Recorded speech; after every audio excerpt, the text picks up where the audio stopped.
Hi friends, welcome to village housewife kitchen. Friends, இன்றைக்கி நான் உங்கள் கூட ஷேர் பண்ண போகிறது நம்மளோட வெயிட் லாஸ் டீ. அதாவது நம்ம இப்போ போட்டுட்ருக்கோம்ல பட்டை அந்த பட்டை தான். அது வந்து டீட்டெயில் வீடியோ நீங்கள் நிறைய பேர் கேட்டுட்ருக்காங்கல்ல, அதை பற்றி நிறைய விஷயங்கள் இதில் ஷேர் பண்ணியிருக்கேன். ஸோ வீடியோவை கண்டிப்பாக ஸ்கிப் பண்ணாமல் பாருங்கள். நிறைய பேருக்கு பயம் இருக்குது, பட்டை டீ எடுத்துக்கலாமா இல்லையா அப்படிங்கிற பயம் இருக்குது. ஸோ அதனால் இந்த வீடியோவை நீங்கள் ஸ்கிப் பண்ணாமல் பார்த்தீங்கன்னா கண்டிப்பாக உங்களுக்கு யூஸ்ஃபுல்லாக இருக்கும். ஓகே ஃப்ரெண்ட்ஸ், வாங்க வீடியோக்குள்ளாடி போகலாம். அதுக்கு முன்னாடி நம்ம சேனலை நீங்கள் ஃபஸ்ட் டைமாக பார்க்குறீங்கன்னா ப்ளீஸ் சப்ஸ்கிரைப் பண்ணி வச்சுக்கோங்க. அப்படியே பக்கத்தில் இருக்க பெல் ஐக்கானை கிளிக் பண்ணுங்கள்.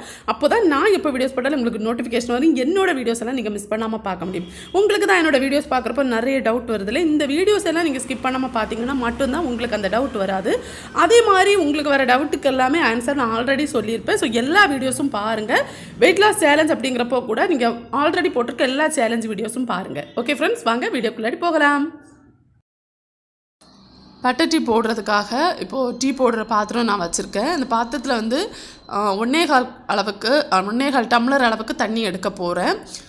இப்போ வந்து நான் ஒரு கிளாஸ் தான் எடுப்பேன். பட்டை டீ வந்து நான் ஒரு கிளாஸ் எடுப்பேன். ஸோ அதுக்காக 1.25 டம்ளர் அளவுக்கு தண்ணி எடுக்கிறேன். அப்போ அது 1 டம்ளர் அளவுக்கு வர்ற வரைக்கும் லோ ஃப்ளேமில் விட்டு எடுத்தோம் அப்படின்னா பட்டை டீ வந்து நல்லாயிருக்கும். அதுக்காக தான் இப்போது தண்ணியை ஊற்றுறேன். ஏன்னா நம்ம போடுற அந்த ஜிஞ்சர் பட்டை அதெல்லாமே நல்ல பாயில் ஆகி அதில் இருக்க எசன்ஸ் எல்லாம் வந்தால் தான் அது நமக்கு கரெக்டாக இருக்கும். அதனால் இப்போ ஒரு சின்ன துண்டு இஞ்சி எடுத்து சும்மா ஜஸ்ட்டு அந்த கல்லை வச்சு கொஞ்சமாக அதை இடித்து எடுத்து வச்சுருக்கேன். ஒரு சின்ன துண்டு இஞ்சி, அதுக்கப்புறமா ஒரு கொத்து கறிவேப்பிலை வேணும்னா நீங்கள் 2 கொத்து கூட போடலாம். நமக்கு ஹேருக்கு ரொம்ப நல்லது. இப்போ ஹேர் லாஸ் இருக்குது அப்படின்னு சொல்கிறீங்களா, நீங்கள் வந்து இந்த பட்டை டீ எடுத்துகிட்டு இருந்தீங்க அப்படின்னா கண்டிப்பாக அந்த கறிவேப்பிலை எல்லாம் போட்டு நீங்கள் டீ எடுக்கிறீங்கன்னா உங்களுக்கு இந்த ஹேர் லாஸ் வராது. அதே மாதிரி அதுக்கப்புறமா ஒரு சின்ன துண்டு பட்டை கொஞ்சமாக பவுடர் பண்ணி எடுத்திருக்கேன். அதாவது கையால் சும்மா நொறுக்கி எடுத்திருக்கேன், அவ்வளோதான். இப்போ லோ ஃப்ளேமில் விட்டு ஒரு ஃபியூ செகண்ட்ஸ் அப்படியே காயறதுக்கு விடுங்க. ஏன்னா இது வந்து லோ ஃப்ளேமில் வச்சு இதோட அந்த எசன்ஸ் எல்லாமே நல்லா இறங்குற வரைக்கும் ஒரு ஃபியூ செகண்ட்ஸ் அப்படியே விட்டுக்கோங்க. அப்போது வந்து தண்ணி 1 டம்ளர் அளவுக்கு சுண்டி வரவும் செய்யும். தண்ணி நிறைய எடுக்க வேண்டாம். 1 டம்ளர், அதுக்கப்புறமா ரொம்ப கம்மியாக கொஞ்சம் கூட எடுத்துக்கோங்க. ஒரு 1.25 டம்ளர் அளவுக்கு தண்ணி நீங்கள் எடுத்துக்கோங்க. 1.25 கூட வேண்டாம், 1 டம்ளரும் கொஞ்சம் கூட எடுத்துக்கோங்க.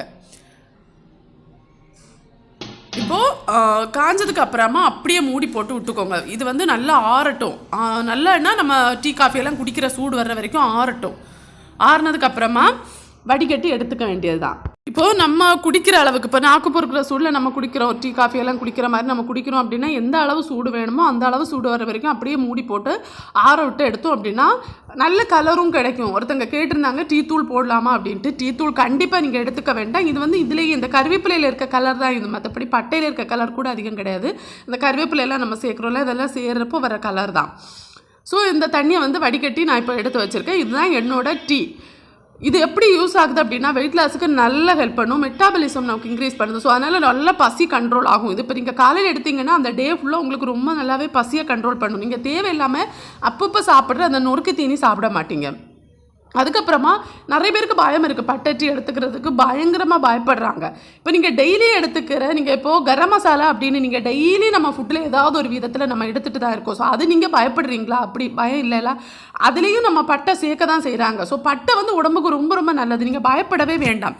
என்ன ஒரு வித்தியாசம் அப்படின்னா எல்லாமே நம்ம அளவோடு எடுக்கிற வரைக்கும் நமக்கு ரொம்ப ரொம்ப நல்லது. இப்போ உதாரணத்துக்கு நான் சொல்கிறேன், எம்டி ஸ்டொமக்கில் நீங்கள் இதை எடுக்க வேண்டாம்.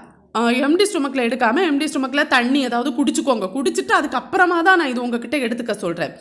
அதுவும் கூட நீங்கள் ஒரு வாரத்தில் 7 நாள் இருக்குது அப்படின்னா 7 நாள் எடுங்க அப்படின்னு சொல்ல மாட்டேன். ஒரு 5 நாள் இல்லைனா 6 நாள், ஒரு 5 நாள் எடுத்தால் போதும், கரெக்டாக இருக்கும். பேலன்ஸ் இருக்க 2 நாள் நீங்களே வேறு ஏதாவது தண்ணி, வேறு எதாவதுனா வெறும் ஹாட் வாட்டர் மட்டும் குடித்தா போதும். உங்கள் உடம்புக்கு கொஞ்சம் ரெஸ்ட் கொடுத்துக்கோங்க. ஸோ ஒரு 5 நாள் நீங்கள் எடுத்துக்கோங்க. அதே மாதிரி இப்போ நீங்கள் கன்சீவாக இருக்கீங்கன்னா பட்டை டீ எடுத்துக்க வேண்டாம். அதே மாதிரி ஃபீடிங் மதராக இருக்கீங்கன்னா பட்டை டீ எடுத்துக்க வேண்டாம். அதுக்கப்புறமா ஒரு சிலர் வந்து ப்ரெக்னென்சிக்கு ட்ரை பண்ணிகிட்டு இருப்பாங்க. ஸோ அவங்களுமே பட்டை டீ எடுத்துக்க வேண்டாம். ஏன் அப்படின்னா இது வந்து ரொம்ப சூடு.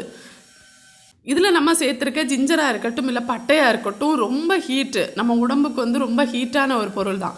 ஸோ அப்படி இருக்கிறப்போ நீங்கள் இப்போ இந்த மாதிரி ஒரு ஃபீடிங் மதரோ இல்லை லைக் இந்த ப்ரெக்னன்சிக்கு ட்ரை பண்ணுறவங்களோ இல்லை கன்சீவாக இருக்கவங்களோ எடுக்கிறப்போ அது வந்து கண்டிப்பாக பாதிப்புகளை ஏற்படுத்தும். ரொம்ப ஹீட்டில் நம்ம ஹீட்டான உணவு எடுக்கக்கூடாது. அதனால தான் நீங்கள் உங்ககிட்ட நான் அவாய்ட் பண்ண சொல்கிறேன். அதே மாதிரி உங்களுக்கு வேறு ஏதாவது நோய் இருக்குது, ஹார்ட் ஃபேஸ் பண்ணி ஏதாவது நோய் இருக்குது, இல்லை இந்த மாதிரி ஏதாவது நோய் இருக்குது அப்படின்னாலும் நீங்கள் அவாய்ட் பண்ணிக்கலாம். பெஸ்ட்டு ஹாட் வாட்டர் மட்டும் நீங்கள் எடுத்தாலே போதும், உங்களுக்கு கண்டிப்பாக வெயிட் லாஸ் ஆகும். இது வந்து பசி கண்ட்ரோல் பண்ணுறதுக்காக மட்டும் தான், மற்றபடி இதில் வேறு எதுவும் கிடையாது. நல்லா பசியை கண்ட்ரோல் பண்ணும். அதே மாதிரி நம்ம சேர்க்குற கறிவேப்பிலை இருக்குல்ல, அது வந்து நமக்கு ஹேருக்கு ரொம்ப ரொம்ப நல்லது. ஸோ இது வந்து நீங்கள் ஆயிலாக கூட ப்ரிப்பேர் பண்ணி நீங்கள் உங்கள் தலைக்கு அப்ளை பண்ணிக்கலாம். அதனால் கூட எந்த பயமும் இல்லை உங்களுக்கு. ஸோ நீங்கள் பயப்பட வேண்டாம். பட்டட்டி எடுக்கலையோ எனக்கு வெயிட் லாஸ் ஆகாது அந்த மாதிரியெல்லாம் நீங்கள் பயப்பட வேண்டாம். உங்களுக்கு ரொம்ப பயமாக இருக்குது, இது எடுக்கிறனால எனக்கு ப்ராப்ளம் வரும் அப்படின்னு நீங்கள் நினைக்கிறீங்கன்னா இதை அவாய்ட் பண்ணிக்கலாம். அப்புறமா ஒருத்தங்க கமெண்ட்ஸில் சொல்லியிருந்தாங்க, பட்டை டீ வந்து உடம்புக்கு ரொம்ப ரொம்ப கேடு, நான் எடுத்தனால எனக்கு வயிற்று வலி வந்துச்சு அப்படின்னு அவங்க சொல்லியிருந்தாங்க. இன்னொரு விஷயம், நீங்கள் டயட்டை ஃபாலோ பண்ணுறப்போ நீங்கள் வேறு எடுக்கிற உணவுகளால் கூட உங்களுக்கு இந்த மாதிரி வர்றதுக்கு வாய்ப்பு இருக்குது. பட்டை டீ எடுக்கிறனால மட்டும் வர்றதுக்கு வாய்ப்பு இல்லை. ஏன்னா எனக்கு வந்து ஹெல்த் வைஸ் பார்த்தீங்கன்னா நான் ரொம்ப வீக்கான ஒரு ஆள் தான். நான் வந்து ரொம்ப நாளாக எடுத்ததுக்கு அப்புறமா தான் உங்களுக்கு நான் இதை சஜஷன் பண்ணுறேன். உங்கள் கூட ஷேர் பண்ணுற எந்த ஒரு வெயிட் லாஸ் ட்ரிங்கோ எந்த ஒரு ஃபுட்டோ நாங்கள் எடுத்து எனக்கு எந்த சைட் எஃபெக்ட்டும் இல்லை அப்படிங்கிற பட்சத்தில் மட்டும்தான் உங்களுக்கு நான் சஜஷன் பண்ணுறேன். ஏன்னா எல்லாரோட உயிரும் ஒரே மாதிரி தான். உயிர் அப்படிங்கிறது இங்கே விலை மதிக்க முடியாத ஒன்று தான். ஒரு முத்து மாதிரி அப்படின்னு கூட சொல்லலாம். முத்து கூட விலை மதிப்பு உள்ளது தான். இது விலை மதிப்பு அற்ற ஒரு பொருள். ஸோ அப்படி இருக்கிறப்போ நான் எப்படி உங்களுக்கு இந்த மாதிரி தப்பான ஒரு வழிகாட்டுதலை கொடுக்க முடியும்? கண்டிப்பாக முடியாது. நான் எடுத்து எனக்கு நல்லா ஒர்க் ஆச்சு, எனக்கு எந்த சைட் எஃபெக்ட்டும் இல்லை அப்படிங்கிற பட்சத்தில் மட்டும்தான் நான் இதை உங்களுக்கு சஜஷன் பண்ணுறேன். அப்புறமா எனக்கு வந்து அல்சர் இருக்குது. அப்புறமா நுரையீரல் அதாவது என்னோடய லங்ஸ் வந்து ஃபங்க்ஷன் கொஞ்சம் கம்மியாக இருக்குது. ஸோ அந்த மாதிரி நிறைய ப்ராப்ளம்ஸ் இருக்குது. அது எல்லாமே வச்சுட்டு நான் ட்ரை பண்ணி எனக்கு எந்த பாதிப்பும் இல்லை அப்படிங்கிற பட்சத்தில் தான் நான் இதை உங்களுக்கு சொல்கிறேன். ஸோ நீங்கள் தைரியமாக எடுத்துக்கலாம். இதுக்கு மீறி உங்களுக்கு பயம் இருக்குன்னா நீங்கள் எடுத்துக்க வேண்டாம், அவாய்ட் பண்ணிக்கோங்க. ஹாட் வாட்டர் மட்டும் எடுத்தால் போதும்.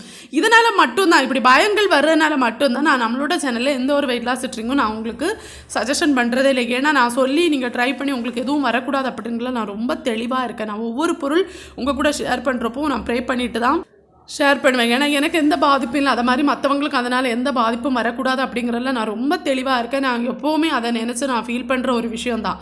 நான் சொல்கிறேன், நீங்கள் ஃபாலோ பண்ணுறீங்க, உங்களுக்கு என்னால் எந்த பாதிப்பும் வரக்கூடாது, நான் சொல்கிறனால எந்த பாதிப்பும் வரக்கூடாது. எப்பவும் கடவுள்கிட்ட கேட்குறது அந்த ஒரு விஷயம் தான். என்னோடய ஹஸ்பண்ட் கூட எப்பவும் சொல்லுவாங்க, நீ சொல்லி யாருக்கும் எந்த ஆபத்தும் வரக்கூடாது, ரொம்ப தெளிவாக இருந்துக்கோ என்னோட முடிவில் அப்படின்னு எப்பவும் அவங்க சொல்லுவாங்க.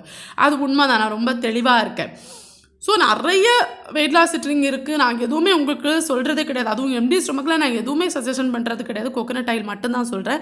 அது வந்து எங்கள் ஊரில் பிறந்த குழந்தைக்கு கூட கொடுப்பாங்க. கோகோனட் ஆயில் வந்து குழந்தை பிறந்து ஒரு வயசு 6 மாதம்லாம் இருக்கிறப்போ ஃபஸ்ட்டு அவங்களுக்கு எக்கெல்லாம் நம்ம கொடுக்கலாம் அப்படின்னு சொல்லுவாங்கள்ல. எக்கு வந்து வறுத்து கொடுக்குறது எங்கள் ஊரில் தேங்காய் எண்ணெயில் தான் வறுத்து கொடுப்பாங்க. ஏன்னா தேங்காய் எண்ணெய் குழந்தைக்கு ரொம்ப நல்லது அப்படிங்கிறனால.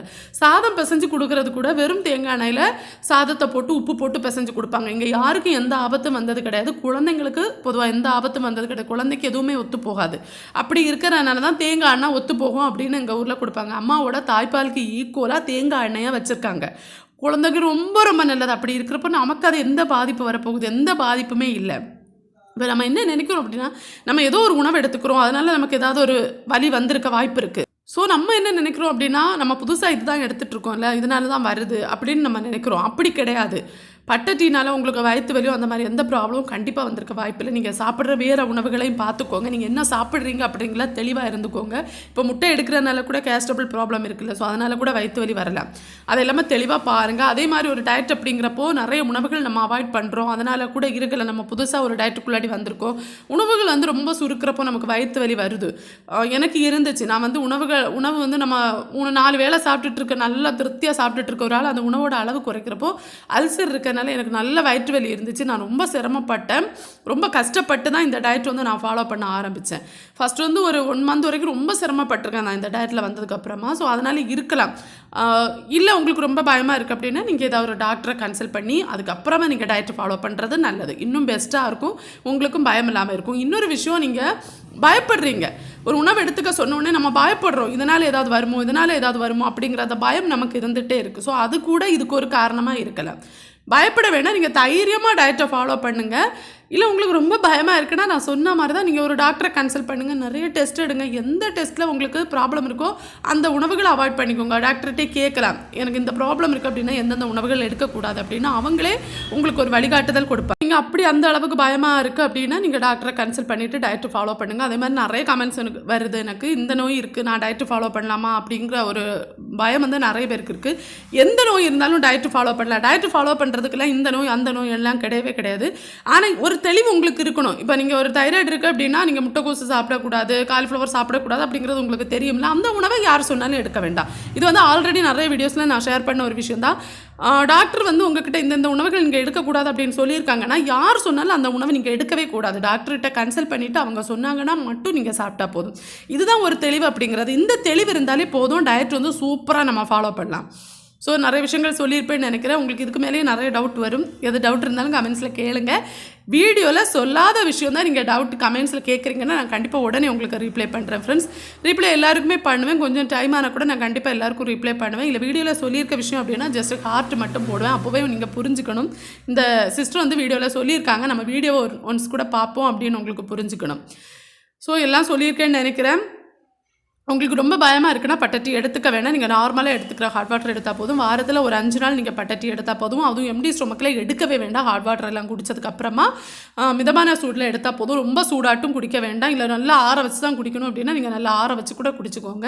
நல்ல பசி கண்ட்ரோல் ஆகும். உங்களுக்கு வெயிட் லாஸுக்கு நல்லா ஹெல்ப் பண்ணும். வெயிட் லாஸுக்கு ஹெல்ப் அப்படிங்கிறப்போ பசி கண்ட்ரோல் பண்ணுறப்போ தேவையில்லாத உணவுகள் நம்ம எடுக்க மாட்டோம். அப்படி இருக்கிறப்போ வெயிட் லாஸுக்கு ஹெல்ப் பண்ணும். அதே மாதிரி இது கிரேவிங்ஸையும் சூப்பராக கண்ட்ரோல் பண்ணுது. தேவையில்லாத சும்மா இருக்கிற அந்த குப்பை உணவுகளை பார்க்குறப்போ நமக்கு வர அந்த கிரேவிங்ஸ் வந்து இந்த ட்ரிங்க்ஸ் எடுக்கிறப்போ வராது. ஸோ அதனால் உங்களுக்கு கிரேவிங்ஸும் நல்லா கண்ட்ரோல் பண்ணும். ஓகே ஃப்ரெண்ட்ஸ், புரிஞ்சிருக்குன்னு நினைக்கிறேன். எல்லாம் ஷேர் பண்ணியிருக்கேன்னு நினைக்கிறேன். நாளைக்கு இன்னும் ஒரு இன்ட்ரெஸ்டிங்கான வீடியோவில் உங்களை நான் சந்திக்கிறேன். அது வரைக்கும் பாய் ஃப்ரெண்ட்ஸ். தேங்க்ஸ் ஃபார் வாட்சிங்.